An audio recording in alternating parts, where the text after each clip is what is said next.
Right breaking news చూస్తున్నాం. అఘోరి విచిత్రమైన పూజల కారణంగా ఇవాళ చిక్కుల్లో ఉంది అన్న విషయం ఇక్కడ క్లియర్ గా తెలుస్తోంది. అయితే అఘోరి పైన కేసు కూడా నమోదైంది. అయితే ఇంతకీ ఎందుకు కేసు ఫైల్ చేశారు అనేది మనకు ఒక్కసారి కనుక చూసుకుంటే విచిత్రంగా ఉండొచ్చు, కానీ ఇది నిజం. ఆమె కోడిని బలిచ్చినందుకు ఆమె పైన కేసు నమోదైంది. ఈ నెల 19వ తారీఖున వరంగల్లోని ఆమె శ్మశాన వాటికలోని చేసిన పూజలు ఏవైతే హల్చలైన ఆ వీడియోలన్నీ కూడా ఈ మధ్యకాలంలో సోషల్ మీడియాలో చాలా వైరల్గా అయ్యాయి. అయితే ఆ శ్మశాన వాటికలోని 2 రోజులు ఆమె అక్కడే ఉండింది.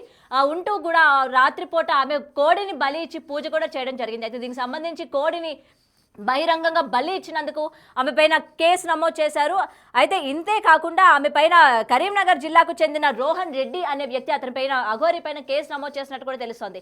అయితే రోహన్ రెడ్డి బయట కూడా చూద్దాము, అసలు ఎందుకని కేవలం కోడి విషయంలోనే ఆమె పైన కేసు నమోదు చేశారా లేకపోతే ఇంకేమైనా కారణాలు ఉన్నాయన్న విషయాలు కూడా తెలుసుకుందాం అతని మాటల్లోనే. స్టూడెంట్ రీసెంట్గా 19th నవంబర్ రోజు సోషల్ మీడియాలో ఒక వీడియో సర్క్యులేట్ అయిందండి. అందులో అఘోరి నాగసాధు అనే ఒక అఘోరి ఏం చేసిందంటే ఒక హెన్నును హోమగుండంలో మొత్తం ఒక దేవుని ఆఫరింగ్ టు ద గాడ్ ఆ పేరుతోని ఒక హోమగుండంలో ఏం చేసిందంటే ఒక హెన్నును ఒక కోడిని తీసుకొచ్చి బలిచ్చింది. ఆ కోడిని బలి ఇవ్వడంతో ఒక ఫైర్ ఉంటుంది హోమగుండంలో, ఆ ఫైర్ని ఆ హెడ్కి ఎక్స్టింగ్విష్ చేసి ఒక కత్తితోని, ఒక పొడవైన కత్తి స్వాడ్తోని ఆ జంతువు హెన్నుని బలివ్వడం జరిగింది. ఆ హెన్నును బలివ్వడంతో అది Telangana animals and birds act prohibition 1950 ప్రకారం నేరము, జంతు బలి అనే నిషేధము ఇక్కడ. సో మనకు అందులో సెక్షన్ 3 అని ఒకటి ఉంటుంది. Section 3 of Telangana animals and birds act prohibition act 1950 ప్రకారం జంతు బలిని రిలీజియస్ పర్పస్ కానీ వేరే ఎనీ ప్రొసెషన్ కానీ any other activity in the name of God or anything, so ఆ పర్పస్లో జంతు బలి ఇవ్వడం అనేది నేరము. ఇక్కడ సోషల్ మీడియాలో సర్క్యులేట్ అయిన వీడియో ప్రకారం అఘోరి నాగసాధు ఆ హోమగుండంలో కొన్ని మంత్రాస్ ఆఫరింగ్స్ రిసైడ్స్ చేస్తూ సో ఒక జంతువు హెన్నును బలిచ్చింది. అందులో క్లియర్గా విజిబుల్ అయింది. అందులో we have enabled it clearly. So ఇంకొకటి BNS 325 సెక్షన్ ప్రకారం ఏ జంతువుకైనా క్రూయల్టీ కానీ, మేమింగ్ కానీ, కిల్లింగ్ కానీ చేయడం, దానికి హార్మ్ ఇంపోజ్ చేయడం, ఇన్ఫెక్ట్ చేయడం కానీ అలా జరుగుతుందనుకో అది మ్యాక్సిమం 5 years వరకు పనిష్మెంట్ ఉంటుంది. అందులో ఈ తెలంగాణ శాక్రిఫైస్ ప్రొహిబిషన్ యాక్ట్ ప్రకారం 3 నెలల సాధారణ జైలు శిక్ష ఉంది. రైట్, అయితే చూస్తున్నాం కదా, దీనికి సంబంధించి కరీంనగర్ రోహన్ చెప్తున్న విషయాలు ఏంటంటే ఈ జంతు బలి ఏదైతే ఉందో బహిరంగంగా జంతుని బలి ఇవ్వడం వల్ల తగిన చర్యలు తీసుకుంటారు, అలాగే వాళ్ళకి జైలు శిక్ష కూడా ఖాయమన్నట్టు చెప్తూ ఉన్నారు. అయితే ఇదే విధంగా అఘోరి చేసిన ఈ పని ఏదైతే ఉండిందో వరంగల్ జిల్లాలోని ఆమె శ్మశాన వాటికలోని కోడిని తీసుకొచ్చి బహిరంగంగా ఆ రోజు రాత్రి మొత్తం కూడా త్రిశూలాలు పెట్టుకొని అగ్నిలోని ఆ కోడిని వేస్తూ ఆమె ఏదైతే పూజలు నిర్వహించిందో ఆ కోడిని అలా బలివ్వడం అన్నది చట్టరీత్యా చాలా నేరం. అలా బహిరంగంగా ఇంతే కాకుండా జనాల్ని కూడా చాలా వరకు భయభ్రాంతులు చేసింది. కాబట్టి ఆమె పైన తగిన చర్యలు తీసుకోవాలి. ఇలాగ జంతువుల్ని లైవ్లోని అంటే ఇలాగ అందరూ చూస్తుండగా బహిరంగంగా ఇలాగ మంటల్లో వేసి చంపినందుకు గాను ఆమె పైన తగిన చర్యలు తీసుకోవాలి అని చెప్పి కూడా పోలీసులకి ఫిర్యాదు చేసినట్టు కూడా తెలుస్తోంది. అయితే అఘోరి మరోసారి విచిత్రమైన కేసులో ఆమె చిక్కుకున్నట్టు మనకి ఇక్కడ క్లియర్గా కనిపిస్తోంది. అయితే ఆ రోజు వరంగల్లో జరిగిన ఈ ఇన్సిడెంట్ ఏదైతే ఉండిందో ఆల్రెడీ మనం విజువల్స్లో చూస్తున్నాం కదా, ఎంత భయభ్రాంతులకి గురి చేసింది. చుట్టుపక్కల ఉన్న నగరవాసులందరికీ కూడా ఆ రోజు రాత్రంతా కూడా కంటి మీద కునుకు లేకుండా చేసింది. ఆమె అసలు ఏం చేస్తుంది, ఏంటి, దేనికి సంబంధించి ఆమె ఈ పూజలు అన్నవి నిర్వహిస్తోంది, ఏమంటారు, మొత్తం కూడా చూస్తున్నారు కదా, తాంత్రిక విద్యలన్నీ కూడా ఉపయోగిస్తూ చుట్టూ కూడా త్రిశూలాలు పుర్రెలు పెట్టుకొని అలాగే ఒక నల్ల కోడిని బలిస్తూ అసలు ఈమె చేసిన పూజలు ఏంటి, ఎవరిని ఉద్దేశించి ఈమె విధంగా చేసింది, ఎవరి బలినైనా ఆమె కోరుకుందా ఏంటి అని చెప్పి ఆ రోజు రాత్రంతా కూడా జనాలు బిక్కుబిక్కుమంటూ గడిపిన పరిస్థితి మనం చూసాము. ఒకసారి రోహన్ ఏం చెప్తున్నారు ఏంటి అనే విషయాలు ఇంకొకసారి మనం విందాము. I'm an LLB student. రీసెంట్గా 19th నవంబర్ రోజు సోషల్ మీడియాలో ఒక వీడియో సర్క్యులేట్ అయిందండి. అందులో అఘోరి నాగసాధు అనే ఒక అఘోరి ఏం చేసిందంటే ఒక హెన్నును హోమగుండంలో మొత్తం ఒక దేవుని ఆఫరింగ్ టు ద గాడ్ ఆ పేరుతోని ఒక హోమగుండంలో ఏం చేసిందంటే ఒక హెన్నును ఒక కోడిని తీసుకొచ్చి బలిచ్చింది. ఆ కోడిని బలి ఇవ్వడంతో ఒక ఫైర్ ఉంటుంది హోమగుండంలో, ఆ ఫైర్ని ఆ హెడ్కి ఎక్స్టింగ్విష్ చేసి ఒక కత్తితోని, ఒక పొడవైన కత్తి స్వాడ్తోని ఆ జంతువు హెన్నుని బలివ్వడం జరిగింది. ఆ హెన్నును బలివ్వడంతో అది Telangana animals and birds act prohibition 1950 ప్రకారం నేరము, జంతు బలి అనే నిషేధము ఇక్కడ. సో మనకు అందులో సెక్షన్ 3 అని ఒకటి ఉంటుంది. Section 3 of Telangana animals and birds act prohibition act 1950 ప్రకారం జంతు బలిని రిలీజియస్ పర్పస్ కానీ వేరే ఎనీ ప్రొసెషన్ కానీ any other activity in the name of God or anything. So ఆ పర్పస్లో జంతు బలి ఇవ్వడం అనేది నేరము. ఇక్కడ సోషల్ మీడియాలో సర్క్యులేట్ అయిన వీడియో ప్రకారం అఘోరి నాగసాధు ఆ హోమగుండంలో కొన్ని మంత్రాస్ ఆఫరింగ్స్ రిసైడ్స్ చేస్తూ సో ఒక హెన్నును బలిచ్చింది. అందులో క్లియర్గా విజిబుల్ అయింది. అందులో we have enabled it clearly. So ఇంకొకటి BNS 325 సెక్షన్ ప్రకారం ఏ జంతువుకైనా క్రూయల్టీ కానీ మేమింగ్ కానీ కిల్లింగ్ కానీ చేయడం, దానికి హార్మ్ ఇంపోజ్ చేయడం, ఇన్ఫెక్ట్ చేయడం కానీ అలా జరుగుతుంది అనుకో, అది మ్యాక్సిమం 5 years వరకు పనిష్మెంట్ ఉంటుంది అందులో. ఈ తెలంగాణ శానిటరీ ప్రొహిబిషన్ యాక్ట్ ప్రకారం 3 నెలల సాధారణ జైలు శిక్ష ఉంది. I'm LLB student. రీసెంట్గా 19th November రోజు సోషల్ మీడియాలో ఒక వీడియో సర్క్యులేట్ అయిందండి. వేరే వాళ్ళ ఇళ్ళకి వచ్చింది, ఎవరి ఇళ్ళకి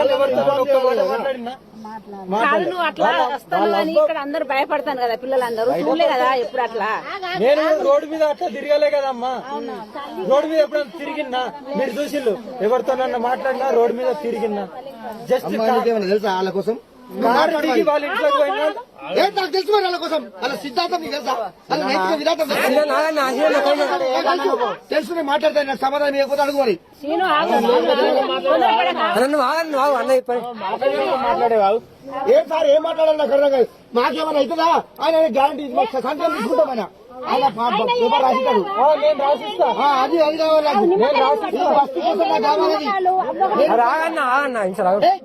మాడుకోండి చదువుకోండి. అరే నిమ్మకాయలు ఇన్ని పట్టుకొని పోండి ఇంట్లోకి. ఏం చేయండి, నిమ్మకాయలు ఎందుకు పట్టుకోండి.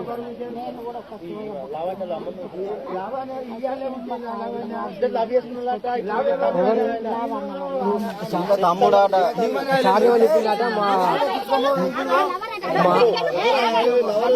ఇప్పుడు సడన్ చెప్తారు బాబు వచ్చని చెప్తాను ఆ మాట అయితే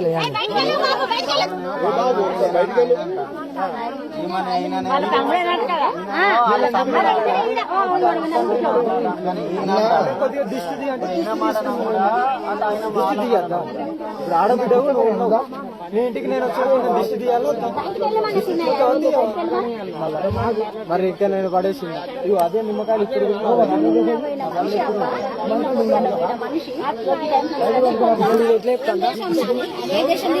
శారదేమంటా అండి మాకు మంచిగా అందించమంటాను. శారదేమంటా శారద అడిగిన మాట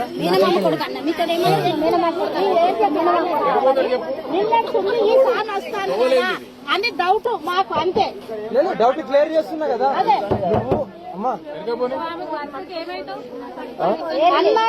ఎందుకు మీరు కస్టడీ సార్ నాకు అర్థమవుతుంది. ఇలా సేఫ్ చేస్తారా, వీళ్ళని పంపిస్తారా, వీళ్ళని పంపిస్తారా సార్ మీరు?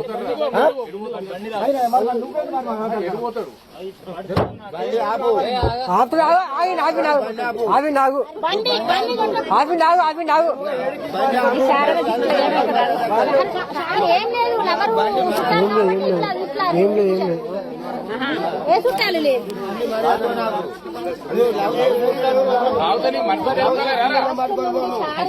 మీకు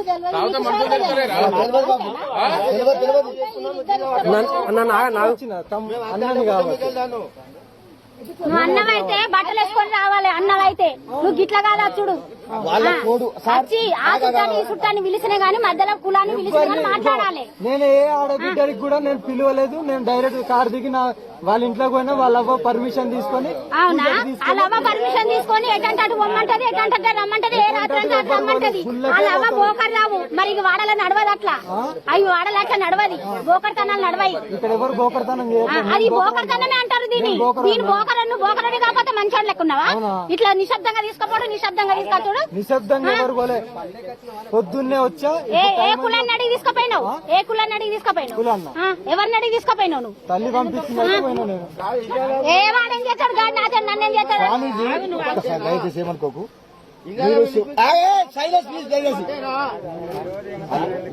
చెప్పండి మరి. ఎందుకంటే మీకున్న మీ భక్తి, మీ స్వామి స్మరణలో మీకు ఈ డ్రెస్ కూడా కాదు. మీరు ఎక్కడైనా మీకు చట్ట సరే ఇప్పుడు మీరు అట్లా అన్నారు కదా, మీరందరూ బట్టలు ఇవ్వన్నారు కదా, నేను చెప్తున్నా కదా, నన్ను దిగిన తర్వాత నాకు లింగం కూడా లేదు, నేను అదే శివుడి గురించి అర్పణ చేసిన. ఉంటే ఉండు బాబు, నేను అడ్డంటలేము. నీ నా దేవుడు గురించి భక్తులు మీకు రావచ్చు, నేను అదంతా నీ అవసరం గురించి అమ్మా. నేను నా తమ్ముడు గురించి వచ్చిన, ఆ తల్లి పర్మిషన్ తీసుకున్నా, నేను పూజకు తీసుకున్నా, మళ్ళీ దించాను. దీనికి మించి వేరే ఏం లేదు. నువ్వు మళ్ళా రావద్దు. ఎవరు అక్క మాత్రం నువ్వు దిగు. నువ్వు మళ్ళా నువ్వు మళ్ళా రావద్దు. నువ్వు పట్టుకొని పో. పట్టుకొని పో, నీ బాగానే అంటే నీ ఊర్లో పట్టుకొని పోయినా నువ్వు ఏమైనా చేసుకో. నువ్వు భక్తులు రాయబారం ఇక్కడ నడవది.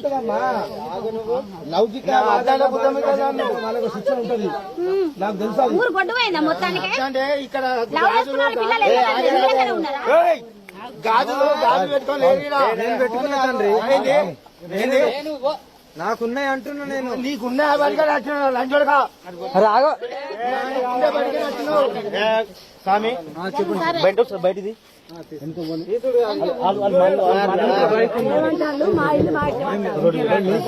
స్వామి. అయితే ఏంటంటే విషయం చెప్తాంటమా, ఏదంటే రైట్, అఘోరి పైన ఇప్పటికే కేసు నమోదైనట్టు కూడా తెలుస్తోంది. అయితే దీనికి సంబంధించి అఘోరి నన్ను ఎవరు ఏమీ చేయలేరు, ఎవరు కూడా నన్ను ఎదుర్కోలేరు అని చెప్తున్న టైంలోని ఇవాళ ఒక యువకుడు బయటకు వచ్చి తన మీద కేసు ఫైల్ చేయడం కూడా మనం చూసాం కదా. అయితే వరంగల్ శివారులోని ఏదైతే శ్మశాన వాటిగా ఉందో, బెస్తర్ శివారులోని శ్మశాన వాటికలో ఆమె నిర్వహించిన ఏవైతే పూజలు ఉన్నాయో దానికి సంబంధించి ఆ రోజు చాలా హల్చల్ జరిగింది. అండ్ ఆమె పూజలు ఎందుకు చేసింది, ఆమె ఆ కోడి ఎక్కడి నుండి తీసుకొచ్చింది, అసలు ఆ కోడిని అందరు చూస్తుండగా ఎందుకు బలి కొనింది అని చెప్పి చాలా మంది మైండ్స్ లో క్వశ్చన్స్ అయితే రైజ్ అయ్యాయి. అయితే ఆమె పూజలు చేస్తున్నప్పుడు దగ్గరికి వెళ్ళి కనీసం ఆమెతో మాట్లాడడానికి కూడా భయపడ్డారు. అండ్ ఆ రోజు ఆ వరంగల్లోని చుట్టుపక్కల ఉన్న ఇజ్రాయల్ కూడా ఆమెతో మాట్లాడాలి, ఎందుకు ఆమె ఈ విధమైన చర్యలు చేస్తోంది అని చెప్పి కూడా ఆమెతో మాట్లాడాలి అని చెప్పి కూడా చాలా మంది ప్రయత్నించిన సందర్భాలు కూడా మనం చూసాము. అయితే దీనికి సంబంధించి ఇవాళ ఆమె బహిరంగ చేయడము, అలాగే జనాలని భయభ్రాంతులకి చేయడం వెనక అసలు ఆమె కారణం ఏంటి, ఆమె అసలు ఏం కోరుకుంటుంది అని చెప్పి కూడా చాలా మంది ఒక క్వశ్చన్ మార్క్ లాగే ఉండిపోయారు అనమాట. అసలు ఆమెకి ఏం కావాలి, ఎందుకు ఇటువంటి పూజలన్నీ కూడా నిర్వర్తిస్తోంది అని చెప్పి. అయితే ఎవరు కూడా తనని ఏమీ చేయలేరు, అటు డిపార్ట్మెంట్ కావచ్చు, ఇటు గవర్నమెంట్ కావచ్చు, నన్ను ఎవరు ఏమీ చేయలేరు అని చెప్పి ఆమె ఏవైతే చర్యలు చేస్తూ ఉందో, రోజు రోజుకి కూడా ఏవైతే వార్తల్లో నిలుస్తూ ఉందో, ఇతరుల మీద ఆమె దాడి చేయడం కావచ్చు, పోలీసుల పైన, జనాల పైన, ప్రతి ఒక్కరిపైన ఆమె మాటల పరంగా, చేతుల పరంగా దాడి చేస్తున్నప్పటికీ ఎవరు నన్ను ఏం చేయలేరు అనుకున్నప్పటికీ ఇవాళ ఒక అబ్బాయి బయటికి వచ్చి ఆమె పైన కేసు అయితే ఫైల్ చేయడం జరిగింది. దీనికి సంబంధించి పోలీసులు కూడా ఇప్పటికీ గాలింపు చర్యలు కూడా చేస్తున్నారు. ప్రెసెంట్ అఘోరి ఎక్కడ ఉంది, ఏంటి, ఆమె పైన కేసు నమోదైంది కాబట్టి ఆమెను ఎలా అయినా సరే పట్టుకోవాలి, అరెస్ట్ చేయాలి అని చెప్పి కూడా ఆల్రెడీ పోలీసులు కూడా ఆమెను వెతికే ప్రయత్నంలో ఉన్నట్టు కూడా తెలుస్తోంది. అయితే మరొకసారి రోహన్ ఏం చెప్తారు ఏంటన్నది విందాం. అసలు కేవలం కోడి విషయమేనా, లేకపోతే జనాల్ని భయభ్రాంతులకు చేసిన విషయమా, లేకపోతే ఇంకేమైనా అందులో ఇన్వాల్వ్ చేశారు అతని కేసులోని అన్న విషయాలు క్లియర్గా రోహన్ మాటల్లో తెలుసుకుందాం. I'm LLB student. రీసెంట్గా 19th నవంబర్ రోజు సోషల్ మీడియాలో ఒక వీడియో సర్క్యులేట్ అయిందండి. అందులో అఘోరి నాగసాధు అనే ఒక అఘోరి ఏం చేసిందంటే ఒక హెన్నును హోమగుండంలో మొత్తం ఒక దేవుని ఆఫరింగ్ టు ద గాడ్ ఆ పేరుతోని ఒక హోమగుండంలో ఏం చేసిందంటే ఒక హెన్నును, ఒక కోడిని తీసుకొచ్చి బలిచ్చింది. ఆ కోడిని బలి ఇవ్వడంతో ఒక ఫైర్ ఉంటుంది హోమగుండంలో, ఆ ఫైర్ని ఆ హెడ్కి ఎక్స్టింగ్విష్ చేసి ఒక కత్తితోని, ఒక పొడవైన కత్తి స్వాడ్తోని ఆ జంతువు హెన్నుని బలివ్వడం జరిగింది. ఆ హెన్నును బలివ్వడంతో అది Telangana animals and birds act prohibition 1950 ప్రకారం నేరము, జంతు బలి అనే నిషేధము ఇక్కడ. సో మనకు అందులో సెక్షన్ 3 అని ఒకటి ఉంటుంది. Section 3 of Telangana animals and birds act prohibition act 1950 ప్రకారం జంతు బలిని రిలీజియస్ పర్పస్ కానీ, వేరే ఎనీ ప్రొసెషన్ కానీ, any other activity in the name of God or anything, so ఆ పర్పస్లో జంతు బలి ఇవ్వడం అనేది నేరము. ఇక్కడ సోషల్ మీడియాలో సర్క్యులేట్ అయిన వీడియో ప్రకారం అఘోరి నాగసాధు ఆ హోమగుండంలో కొన్ని మంత్రాస్, ఆఫరింగ్స్ రిసైడ్స్ చేస్తూ సో ఒక జంతువు హెన్నును బలిచ్చింది. అందులో క్లియర్గా విజిబుల్ అయింది. అందులో we have enabled it clearly. So ఇంకొకటి BNS 325 సెక్షన్ ప్రకారం ఏ జంతువుకైనా క్రూయల్టీ కానీ, మేమింగ్ కానీ, కిల్లింగ్ కానీ చేయడం, దానికి హార్మ్ ఇంపోజ్ చేయడం, ఇన్ఫెక్ట్ చేయడం కానీ అలా జరుగుతుందనుకో అది మ్యాక్సిమం 5 years వరకు పనిష్మెంట్ ఉంటుంది అందులో. ఈ తెలంగాణ శానిటరీ ప్రొహిబిషన్ యాక్ట్ ప్రకారం 3 నెలల సాధారణ జైలు శిక్ష ఉంది.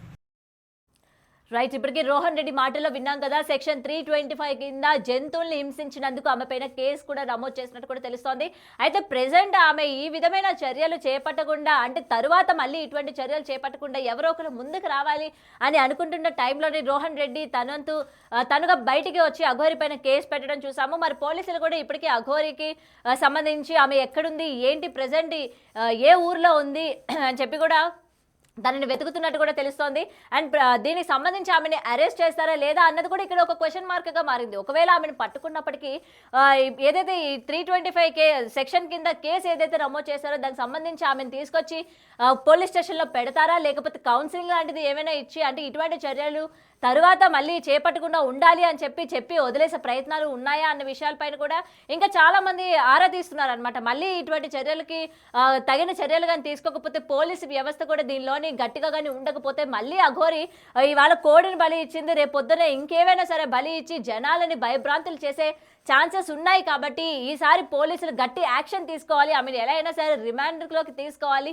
అండ్ కౌన్సిలింగ్ లాంటిది ఇవ్వడము, లేకపోతే ఆమె మానసిక పరిస్థితి ఏ విధంగా ఉంది, ఆమె ఆ పూజలు ఎందుకు చేయాల్సి వచ్చింది అన్న విషయాలు కూడా క్లియర్గా తెలుసుకొని తర్వాత ఇటువంటి కార్యక్రమాలకి మళ్ళీ ఆమె దారి తీయకుండా ఉండాలి అని చెప్పి కూడా పోలీసులు తగిన చర్యలు తీసుకోవాలి అని చెప్పి కూడా చాలా మంది వాళ్ళు కోరుకుంటున్నారు అనమాట.